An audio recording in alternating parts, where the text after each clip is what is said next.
Dikhat tenopala kaloi pa in phone hin bolin kian jong phone chu kala in ka ho pita na hile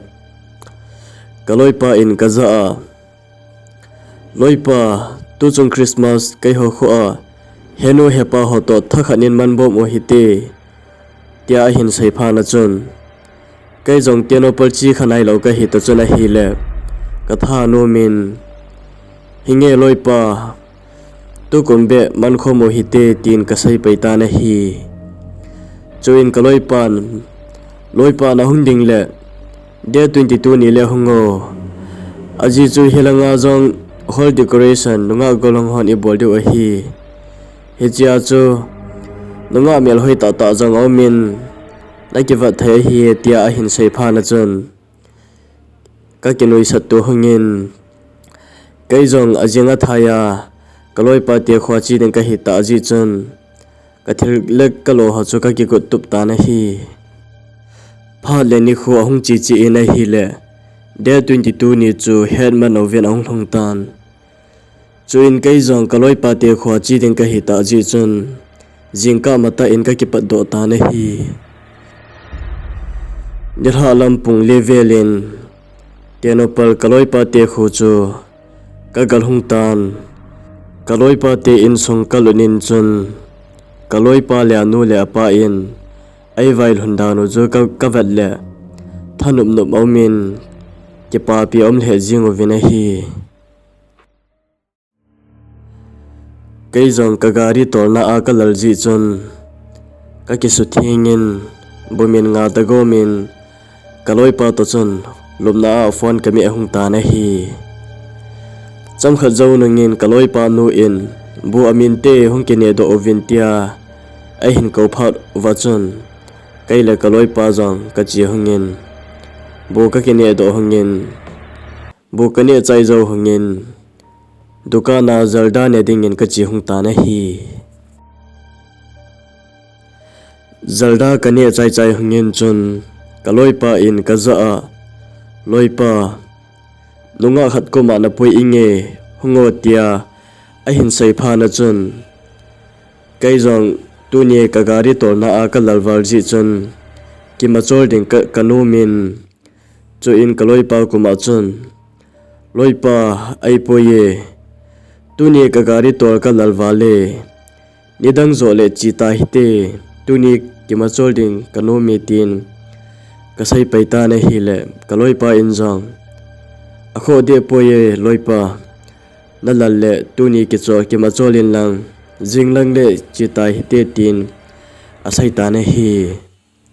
chu in kai ni jong in langa kang kinung le kin hung ta na hi in kal hung hung en chun adang ma bol talovin lubna a chun ka ki le lut paita na hi le iti ka kanamul ha ham kalalwal ji chun kane he do ta pona hi zan pungkhat velin hat ta in koi ka oi ahung na in nilha a kaloi pa ten vail hun na a sa aine sa uchu ka oinat pi ta na hi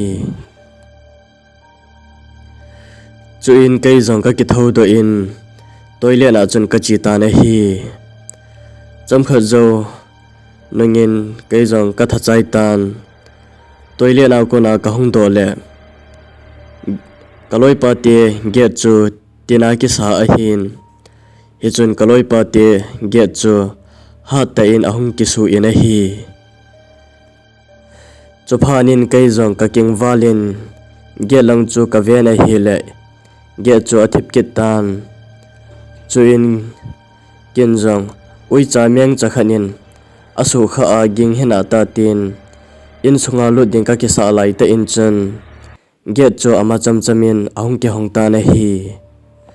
chu in kin jong get ke hangen ka za phanin chun ka kinong hai ta na hi le get na ko na numai khat vam liu liwa samba the thu a kai na lang sang a hin zot chu ka mu phanin chewang hi adi thei ta poi tin in sunga chun gang chalin kalhai lunin kot ka kha ta na hi kalum na hunga chun gang zalin ka ki chom lut ta na hi le kaloi pa zong ahung king khangin kaloi pan kaza a ipiti na him tin ai dong ta na hi le kin zong za na hi ji chun kathil tu le kathil mu ho chu ka sai ngam kit pon chu in kaloi pa kuma chun kalamin ima ka ti po ye toilet ka chi ka ki cha ji a chu kaung lei tho hi tin ka sai ta na hi chu phanin kaloi pa zong atha imut kit tan hinla kai wang chu thamut lama ma injau langa ka thil mu la ka thil tu ho chu kalong mit in bo aumin ka kia chai na hi chu in kai zong ka mo thailo pha na chun ka phone a chun thusim ka kil ha in ka kil him ko ta na hi le hi tia ka kil him ko lai ta in chun kai ni room ko chu ol cha in ahung ke hong na hi chu in kai zong kot ke hon gen ka za phanin chun ka phone tor chu kala in kot lang chu ka kho ta na hi le kot langa in zau langa thilha ka mono chun kai mit sar tanga I hin vat chu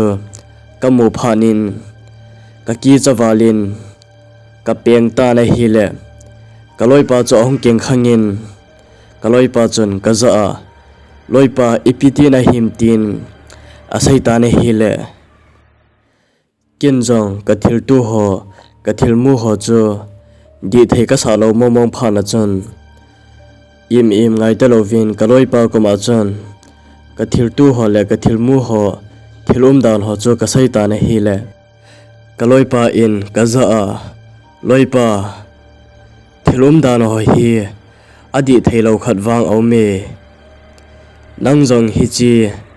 ina hin om so le boina khat na hin tu mai thei a hin boina na hin tu ma sangin chun nang jong jing ma le ilanga ki le jing tan kaum sa num lo na hi pon thilum dan ho hi ka gel le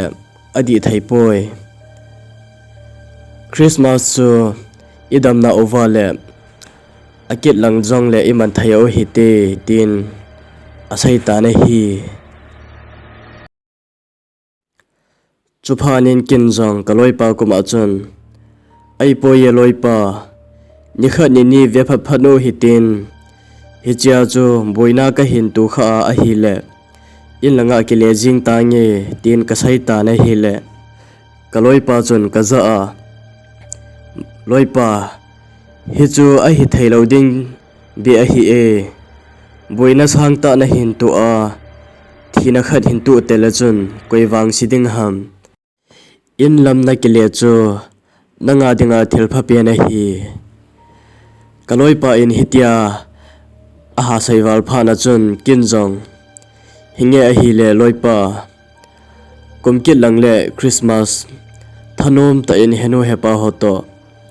manbom tau hite tu komwang ipi wanga jong kinai hitam tin kasai ta na hi le kaloi pa in jong ipi pasar ima gel hi in tin asai ta na hi chu in kai ni jong hitin chun imuta lovin chun ka ha khuwa hung tan ajing khu hung wa in kaloi pa nu le pa to ka ke ho vin kai jong ka ke ho vin a hi le in langa chelo thei chu ka hi ta po na hi chu in kai jong in langa ke le den ka hi phanin ka ke male lo le khojing el ai lab dan ding ji chun kaloi pa le anu le pa dal ha in tenopal dal ha in lam zonin kanachi ta na hi kaloi pa ko ma ka sai hei khat anu me na hi kaloi pa te khu zona ka hung tenopal zona ka hung na a lampika la in ha ta in koi ahung na in kai zong lampi pama chan ka ki khamin pampo na thei wa do na thei ding chu ka holin a hi le tuikom khat ka mu in hi chu kinza to ki sop na pai den ka ti in hi chi loi khu ko ma chun ka thata na hi ka gel le hi chi ka tha na mun chu sila anei na mun hiding da na hi ka thil tu ho to chun ka gel le hinla pathilung si na zalin tu ni chan gain boina wang ka tu ta poi tunia thu simi sai naw hi chan hena ki chai tai